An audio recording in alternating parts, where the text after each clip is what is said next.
Alrighty, we have a new War of the Three Kingdoms summon portal, and as you can see, we do have some new heroes here. Let me just maybe just go through three of them, and maybe just do a couple of pulls just for fun, and then we'll see. You know what pops up.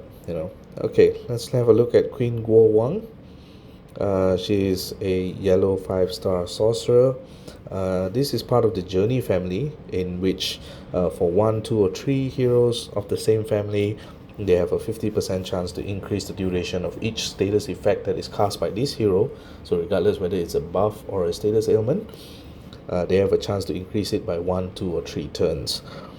And then they have this morale boost, which is basically if you are running this hero on offense, they get 10% attack, 3% defense, and 7% health given to all allies as well as her, he, or himself. So let's see what is her skill here. The Queen's Radiance. So average speed, it's okay. Deals 330% damage to all enemies. All allies get plus 10% mana every time an enemy uses their special skill during 4 turns. That's amazing, by the way. So the mana is received at the end of a special skill. So mana will not be received if this status effect is removed during a special skill.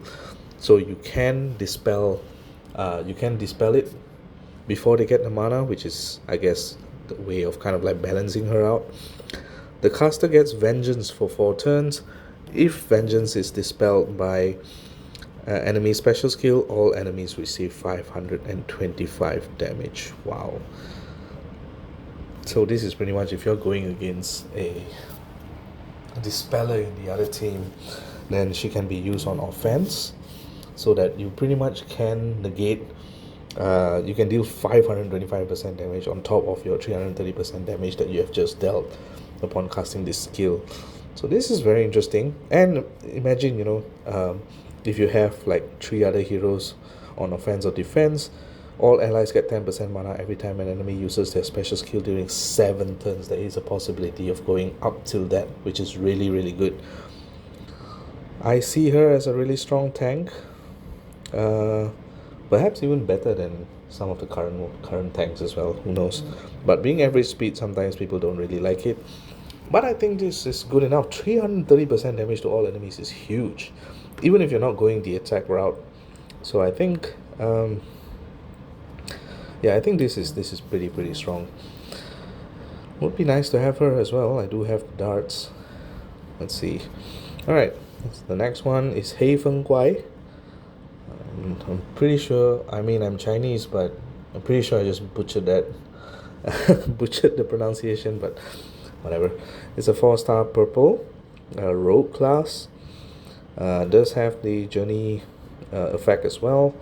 Black tassel spear sting. It's fast speed, so that's nice.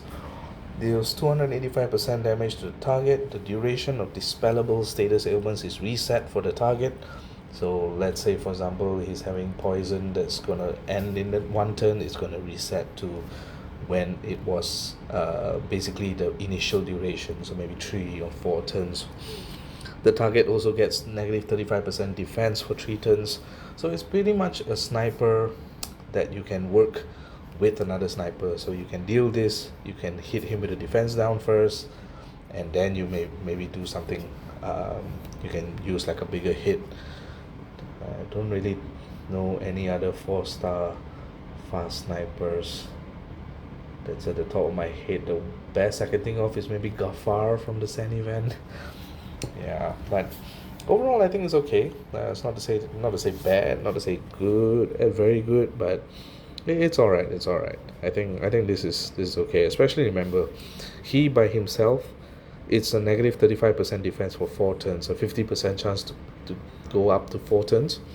So that's okay. 4 turns defense down is respectable. So maybe if you don't have, like, say, a proper defense down hero for Titans, maybe you can use this guy.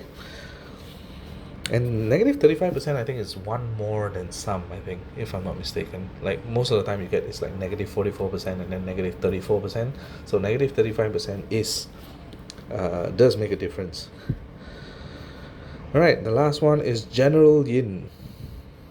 It's a 3-star. Is this a tiger? Yeah, it's a tiger. Barbarian. At slow speed, so this one is most likely a rush tournament specialist. So initially he dispels buffs from all enemies, so that's good. Always like when there's dispel buff at the beginning and not at the end of the special skill, because it takes into effect the order at which things happen. So he's dispelling first, and then he deals 180% damage to all enemies, which deals 8% damage per remove, additional 8% damage per remove status effect, up to 276% damage in total, which means if I just do quick maths, 96 divided by 8, so you have to remove 12 status ailments to receive the full effect.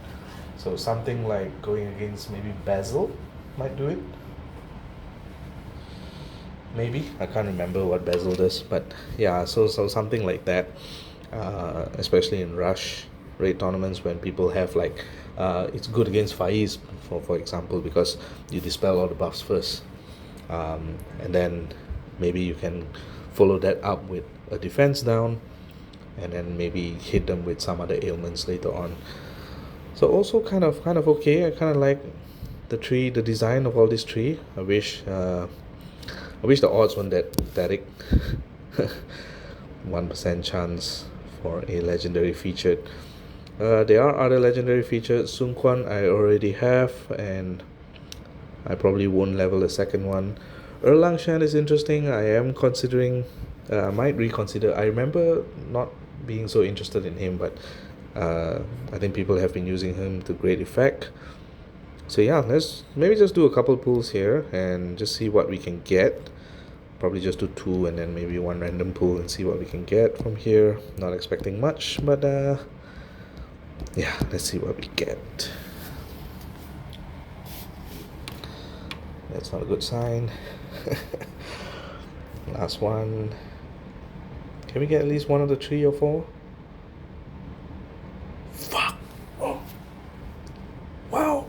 Okay. Okay. Well, that's my new tank, I think. Wow, that's nice. I've never gotten Erlang before, so I am definitely going to level him up just to see how well he does. His fast speed as well, so alright, well, that's my new yellow project, and good luck with your pulls, and yeah, catch you on the next one. GG.